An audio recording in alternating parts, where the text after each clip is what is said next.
घर का बंटवारा। अरे विनोद, तूने हलवाई को सारा सामान तो दे दिया है ना? अक्षय की शादी में कोई कमी नहीं रहनी चाहिए। आखिर सबसे छोटा भाई है तुम सबका।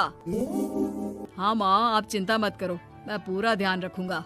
मंगल बेटा, तूने तो कहा था कि फूल का ऑर्डर दे दिया है, यहाँ तो फूल पहुँचे ही नहीं। अब क्या बहू की विदाई के बाद फूल आएंगे? माँ, मैंने अभी बात की है फूल वाले से, वो रास्ते में ही है। आप किशोर भैया से क्यों नहीं कहती कुछ करने को? किशोर पहले ही मेरे बताए काम कर रहा है। पास के सभी रिश्तेदारों और मोहल्ले वालों को कार्ड वही तो देकर आया था। रिसेप्शन के लिए हॉल भी उसी ने बुक किया था। टेंट कुर्सी वालों को भी तो वही देख रहा है। पर कई मोहल्ले वाले तो हमारे भरे पूरे परिवार से जलते भी हैं। उन्हें बुलाने की क्या जरूरत थी? बेटा, शादी ब्याह में तो बुलाना ही पड़ता है, नहीं तो लोग क्या कहेंगे। दादी दादी देखो ना, हलवाई अंकल हमें लड्डू नहीं दे रहे, आप इनको डांटो ना।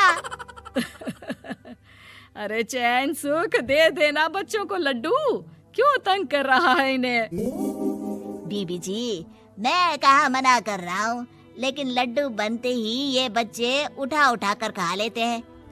अरे मैं तो इन्हें थाल में रख के परोस भी नहीं पा रहा। भागो, अब कोल्ड ड्रिंक पीने चलते हैं।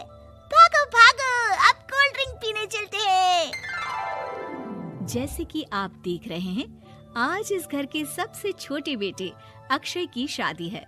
घर में बहुत चहल पहल है। कुलभूषण की बीवी कमला को फुर्सत ही नहीं है कामों से, लेकिन कुलभूषण और घर के बाकी लोग कहाँ हैं? आइए देखते हैं।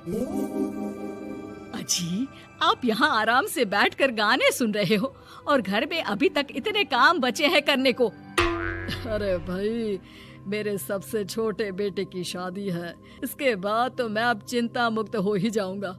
और फिर घर में तुम हो, बेटे बहुएं हैं, तुम लोगों के होते हुए मैं क्यों काम करूं? मैं तो शान से बेटे की शादी में जाऊंगा तैयार होकर। अरे ठीक है, अब आप आराम ही कीजिए। एक बार अभिषेक की बीवी आ जाए, फिर मैं भी आराम करूंगी और मेरी चारों बहुएं पूरे घर की जिम्मेदारियां संभाल लेगी।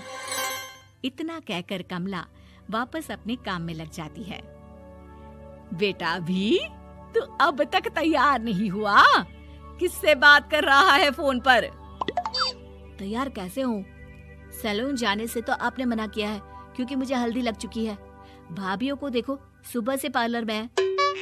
अक्षय की शादी हो जाती है और नंदिता बहू बनकर घर आ जाती है, लेकिन इस घर की खुशियों को मानो किसी की नजर लग गई थी। नंदिता के आने के बाद आए दिन घर की शांति भंग होती रहती। अपने माँ बाप की इकलौती बेटी को इतने बड़े परिवार की जिम्मेदारियां कहाँ संभालनी थी।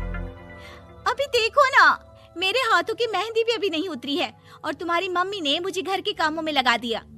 मैंने सोचा था कि घर की सबसे छोटी बहू होने के कारण मुझे सब पलकों पर बिठा के रखेंगे, पर यहाँ तो पलक झपकने की भी फुर्सत नहीं मिलती।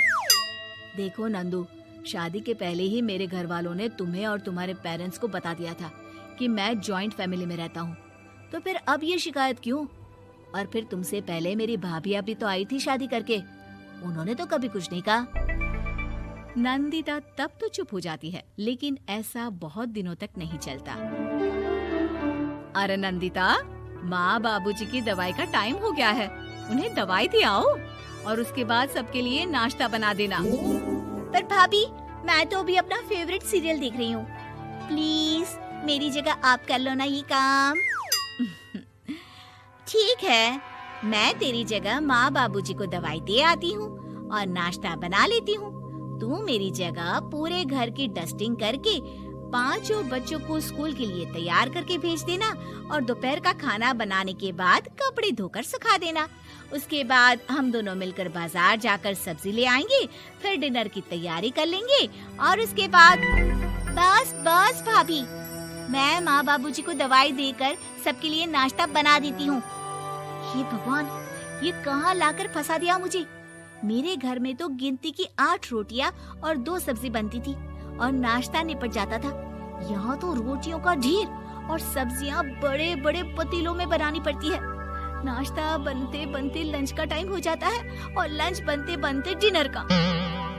अभी मुझ में तुम्हारे पूरे परिवार का नखरा उठाने की और ताकत नहीं बची। मैं ऐसे नहीं रह सकती। अरे तो क्या चाहती हो तुम? मुझे अलग रहना है बस। तो ठीक है, हम कल ही शिफ्ट हो जाएंगे किराए के घर में। इतना बड़ा घर होते हुए हम किराए पे क्यों रहेंगे? ना जी ना, घर में ही दीवार खड़ी करो अपने हिस्से के आगे। घर के साथ साथ घर की खुशियों में भी दीवार खींच जाती है। ऐसे ही कई महीने बीत जाते हैं और नंदिता माँ बन जाती है। बच्चे के आने से अभिषेक के कंधों पर खर्चों का बोझ आ पड़ता है। अभिषेक का बोझ कम करने के लिए नंदिता भी पार्ट टाइम जॉब कर लेती है, लेकिन इससे उसके सर पर नौकरी, घर और बच्चे की जिम्मेदारी बढ़ जाती है। नंदिता, ये क्या है?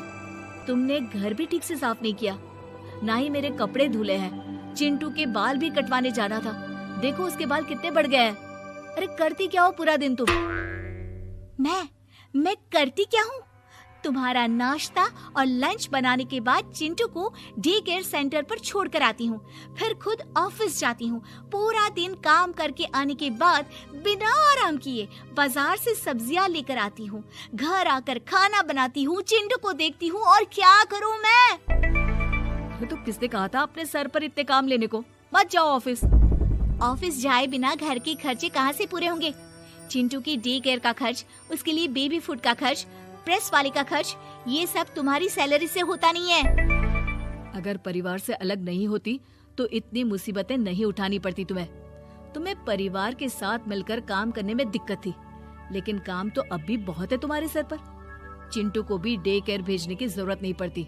उसको गोद में खिलाने के लिए दादा दादी और घर के सभी बड़े होते। उसके साथ खेलने के लिए उसके भाई बहन भी होते।